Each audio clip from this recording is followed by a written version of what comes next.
Olá, irmãos, a graça e a paz do Senhor Jesus, tudo bem com vocês?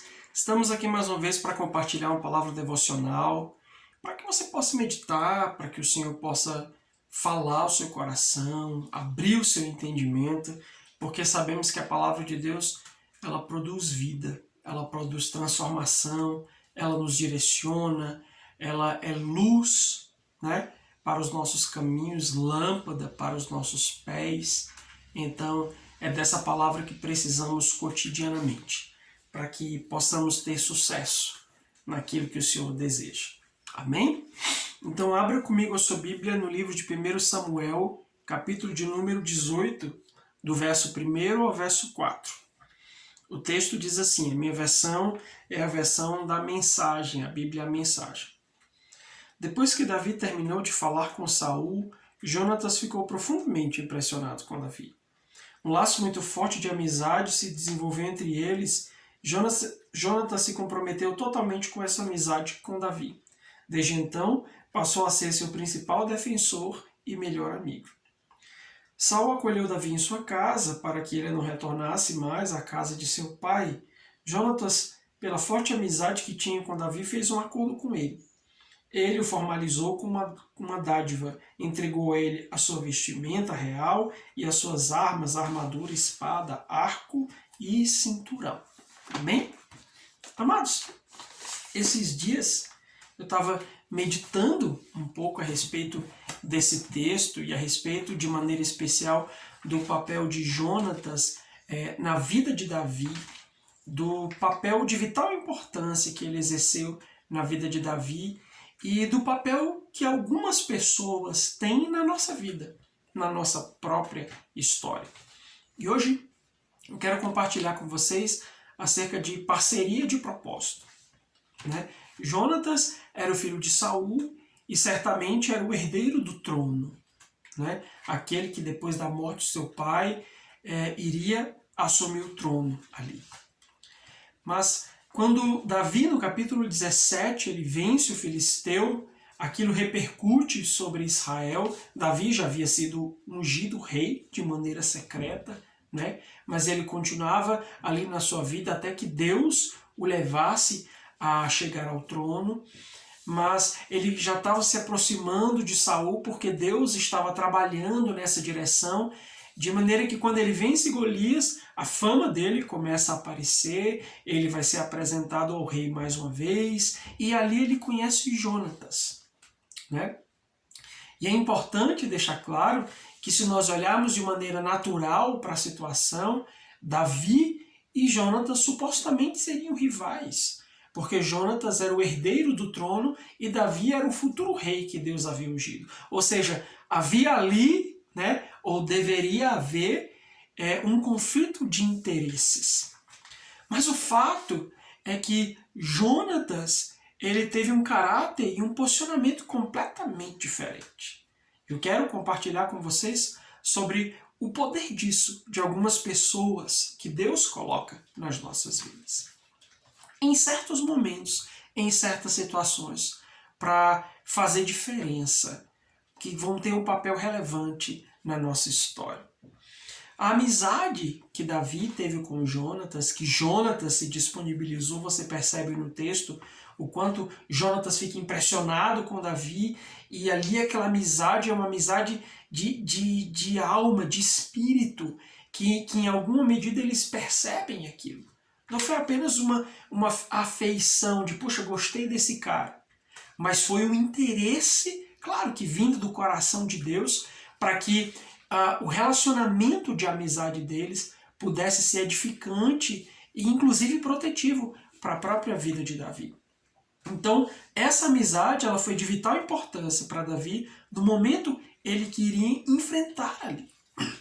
E Deus ele sabe todas as estações da nossa vida, todas as coisas, e para alguns ciclos que nós vamos viver, Deus ele atrai algumas pessoas para colocá-las na nossa vida, porque ele sabe o papel que essas pessoas vão exercer em determinadas fases.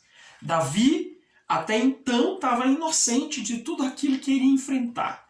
Mas a partir do momento que Golias cai, há um cântico que diz: Saul matou milhares, mas Davi matou dezenas de milhares. Isso enciuma o coração de Saul e ele começa a perseguir Davi, primeiro de uma maneira velada e posteriormente de uma forma muito direta, muito visível. E é Jonatas que vai exercer um trabalho extremamente importante de intercessão, de cuidado, de proteção na vida de Davi. Da mesma forma, assim é conosco. Em situações que nós vamos vivenciar nas fases, nos ciclos que nós estamos entrando, Deus vai agregando determinadas pessoas, vai trazendo amizades para nós que vão fazer papéis extremamente importantes, inclusive consolidadores dessas situações da nossa vida. Então, Deus coloca pessoas certas na nossa vida no tempo certo, para aquilo que Ele deseja realizar. E a primeira coisa que eu percebo acerca desse tipo de pessoa é que são pessoas comprometidas com Deus. Deus coloca na nossa história para nos abençoar pessoas comprometidas com Ele. E isso é interessante porque quando você olha um pouquinho, volta um pouquinho em 1 Samuel, ali antes do capítulo 18, você vai ver quem era Jonas. Era um jovem comprometido com Deus. Ousado, guerreiro, valente, sincero, conquistador, bravo, mas era um jovem comprometido com Deus que ouvia o Senhor e estava disposto a obedecê-lo. Inclusive foi por meio de Jonatas que Deus deu uma grande vitória ao exército de Saul numa situação bem complexa que eles estavam vivendo contra os filisteus. Então entenda, Deus vai atrair pessoas comprometidas com Ele. Ele vai juntar a você pessoas que têm um compromisso com Ele porque Ele tem um propósito em determinados relacionamentos de amizade. Em segundo lugar, pessoas que Deus vai usar para nos abençoar, através de quem veremos o cuidado de Deus. Isso é interessante, que Deus atrai algumas pessoas com o objetivo de que elas nos abençoem. Através dessas pessoas, nós veremos o cuidado do Senhor. E isso é poderoso. Quando nós olhamos para a amizade de Jonatas e Davi, nós percebemos o quanto Jonatas foi abençoador de Davi. No primeiro momento, ele percebeu a animosidade do seu pai, a intenção do seu pai em matar Davi. Se você continuar lendo os capítulos 19, 20 e 21, você vai ver o que está acontecendo ali. Jonatas intercede por Davi, Saul promete que não vai matar, mas posteriormente Jonatas percebe que Saul continua bravo, então ele está ali fazendo aquele meio de campo. O coração de Jonatas está preocupado com o futuro rei. E é interessante, esse Jonatas seria o futuro rei, mas ele discerne que Davi era o futuro rei e que o seu objetivo era ser escudeiro desse homem. Você consegue compreender a dimensão disso? A dimensão dessa humildade, a dimensão do caráter de Jonatas. Esse é o tipo de pessoas que Deus quer atrair para estar conosco. Pessoas cujo coração, ou através de quem Deus vai demonstrar o cuidado dele. Então, Jonatas estava sendo usado por Deus para demonstrar o cuidado de Deus a respeito da vida de Davi. Quando você lê, você percebe que quando Jonatas percebe que o coração do pai dele estava completamente inclinado em matar Davi, ele chega para Davi e diz: vai embora, eu te abençoo. Nós temos uma aliança, mas você não pode mais permanecer aqui. Então, durante todo o tempo, Deus estava cuidando de Davi através de Jonatas. E eu quero encorajar você a olhar ao seu redor. Talvez você possa dizer: não, eu estou só, eu vivo as minhas lutas sozinhos. Meu Deus, como eu estou sozinho. Mas não.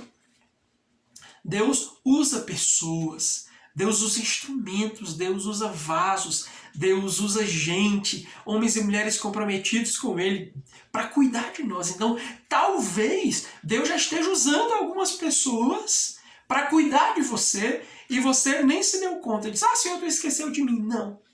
Ele está usando algumas pessoas para orar por você, para zelar por você, para te aconselhar, para cuidar de ti. Porque ele tem um objetivo. Então atente para isso. E se você ainda não chegou a essas pessoas, certamente o Senhor vai abrir os teus olhos e vai ajudar você a enxergá-las. E em terceiro lugar, Deus coloca pessoas certas em nossas vidas e essas pessoas que vão nos ajudar a cumprir o propósito do Senhor. Parceiros de propósito. E isso é incrível. Quando nós olhamos para o papel de Jonatas, nós veremos que Davi já teria morrido. Ou seja, ele não cumpriria o propósito dele. Nós estamos olhando para o herdeiro do trono abdicando das suas vestimentas reais, abdicando das suas armas, abdicando da sua herança para dizer, Davi, eu reconheço a unção que há em ti, eu reconheço o teu chamado, eu reconheço o teu propósito e eu me disponibilizo a poder ser bênção, te ajudar para que você cumpra esse propósito. É esse tipo de pessoas que Deus quer atrair para próximo de nós e que Deus vai fazer na sua vida. Mas ao mesmo tempo, Deus deseja que nós sejamos esse tipo de pessoas, comprometidas com Ele, que abençoa outros e que ajuda outras pessoas a cumprir o propósito. Outro dia, eu ouvi uma frase que me deixou impactado, um pedido de oração. E esse tem sido meu pedido de oração e o meu desejo é que você entenda isso e ore da mesma forma. Eu ouvi alguém dizer, Senhor, me apresenta aos teus amigos. Senhor, eu quero conhecer os teus amigos, eu quero ser amigo dos teus amigos. Isso me fez pensar duas coisas. A primeira delas é que essa é uma oração muito genuína, porque nós precisamos estar cercados de pessoas sábias, pessoas tementes a Deus, pessoas comprometidas com Ele, que o amam e que vão nos cobrir de oração, de cuidado, de amor, de afeto, que vão nos empurrar na direção do propósito do Senhor para as nossas vidas. Então a minha oração é, Senhor, me ajuda, me apresenta quem são os teus amigos. Eu quero estar perto dessas pessoas, eu quero andar com elas, eu quero aprender com elas, eu quero que o meu coração seja humilde o suficiente para aprender com elas. E também essa oração me faz pensar sobre, eu sou amigo de Deus? Porque para que Deus me apresente os amigos dele, eu também preciso ser amigo de Deus para que eu possa ser boa companhia para essas pessoas. Então a minha oração é também, Senhor, me ajuda a ser teu amigo. Me ensina a ser teu amigo para que eu não apenas receba, mas eu possa abençoar essas pessoas, eu possa cuidar delas, eu possa ministrar na vida delas, eu possa ser um instrumento de Deus para que elas caminhem na direção do propósito que tu tens para as suas histórias. Meu amado, em nome de Jesus, que o Senhor possa apresentar a você os amigos dele, pessoas que serão parceiras de propósito e que vão te abençoar. E que você também seja o parceiro de alguém em nome de Jesus. Bom domingo para você e a sua casa. Amém.